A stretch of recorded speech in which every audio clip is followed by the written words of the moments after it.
Hey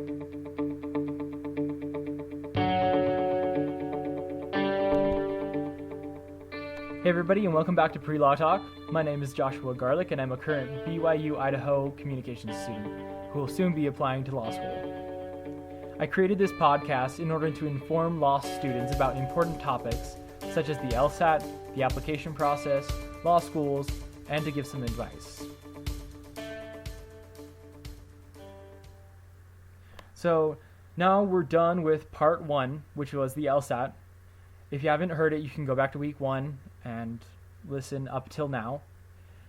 We're moving on to part 2, which is the application process.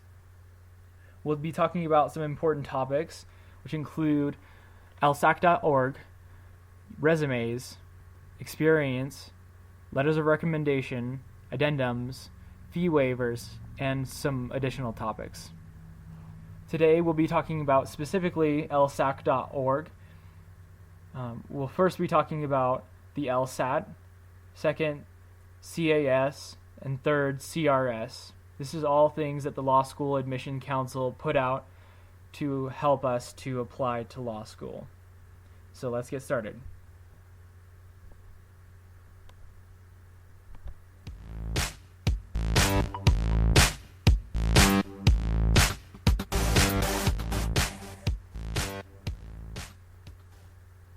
All right, so we'll start out with the LSAT. LSAC is where you're going to sign up for the LSAT. It also provides and creates the prep materials that you can use to prepare for the LSAT. So if you want to purchase the 10 actuals books to prepare for the LSAT, you can do that on lsac.org. You can also create a free account as either a future JD student or one of the other options there.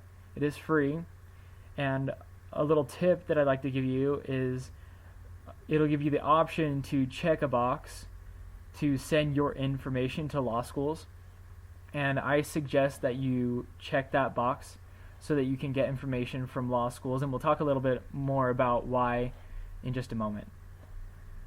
So if you go to lsac.org and go to the LSAT tab and you go to the overview page, this is where you're going to sign up for the LSAT.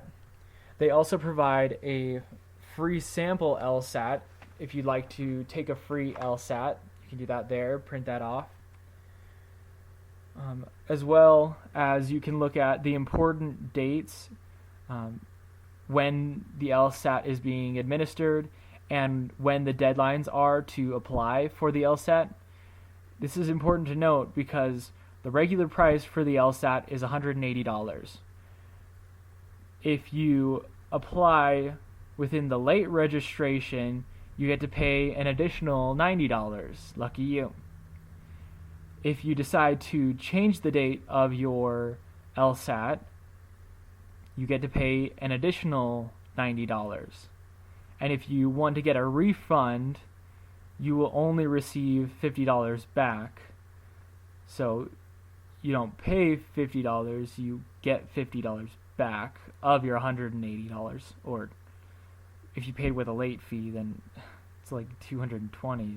So make sure you know when the deadlines are so that you're applying on time and not paying more money than you have to.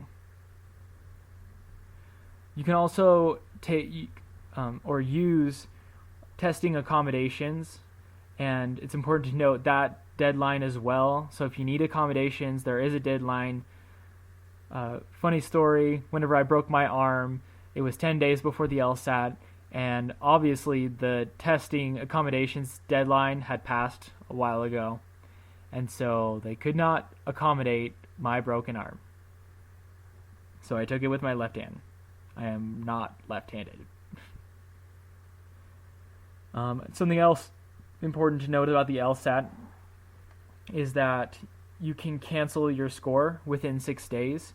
You can either do that while you're taking the LSAT. They will instruct you when you can do that. So if you're feeling like you're really not doing well on the LSAT and you just want to cancel your score and forget about it, you can do that there. Or you have 6 days after the test to cancel it through lsac.org. Once you have taken the LSAT, it takes about 3 to 4 weeks to receive your score. So just keep that in mind. The wait is killer. Let's move on to number 2, CAS.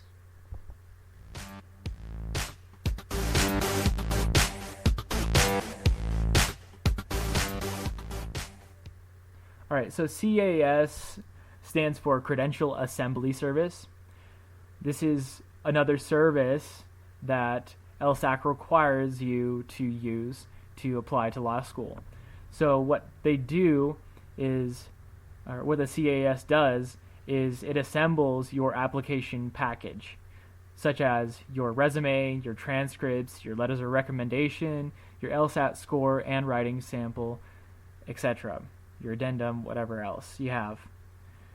And then they take that package, they bundle it up, and they send it out to the law schools that you decide to apply to. Something important to note, transcripts must be sent to LSAC through your institution. So your university or whatever school you're going to, they have someone on the campus that is going to send your transcripts to LSAC. You will not do that by yourself. Then LSAC sends your packages to the law schools that you want to apply to. And I wanted to put this note in. If you are currently studying on the BYU Idaho campus, the person to talk to, her name is Sister Susan Gardner. So she's the one that will send your transcript into LSAC and help you apply to law school. So you can talk to her. Let's move on to number 3, the CRS.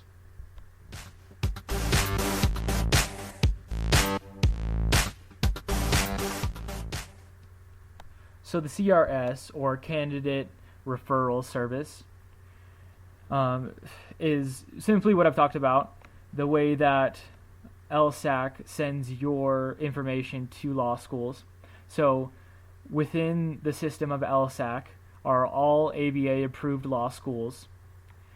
And remember that part where I said to check the box so that law schools could get your information?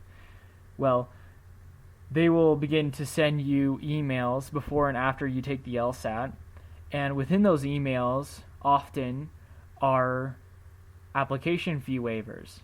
So you want to save a little bit of money, you might want to get those emails, you might want to check that box whenever you create your account. So that's all I have for today. If you have any questions about lsac.org, I'd love to answer them. As well as I said, if you're on the BYU Idaho campus, Susan Gardner is the one to talk to. She can help you in your application process, putting together resumes, getting together your letters of recommendation, and getting you ready to take the LSAT. So I'd contact her, as well as get your lsac.org account up and running, get used to it, familiarize yourselves with it. I know that it's a little bit tricky at the beginning, so just something to note. Thanks for sticking around. Hope that this has been helpful, and I'll talk to you next time.